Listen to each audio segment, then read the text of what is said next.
Dalawang sugatan sa pamamaril sa San Jose del Monte, Bulacan. Nadamay sila sa alitan ng mga suspect at kanilang target na dahil umano sa iligal na droga. May unang balita si Mark Salazar.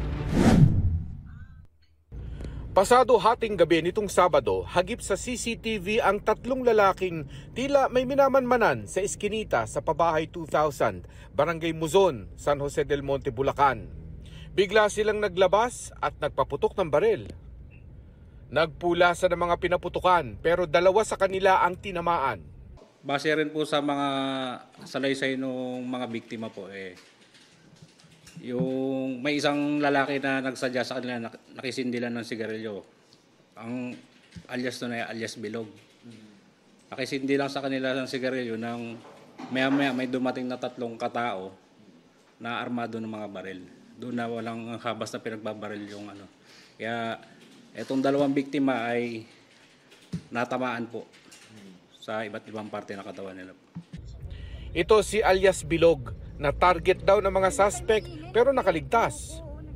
Ano ho motibo nila kay Bilog? Parang may alitan po ata sa grupo ng mga suspect.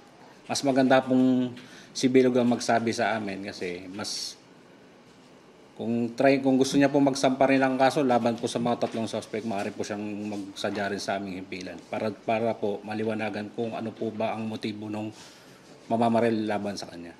Misteryo din ang investigasyon itong si Bilog dahil kagaya ng mga suspect, nagtatago na rin siya.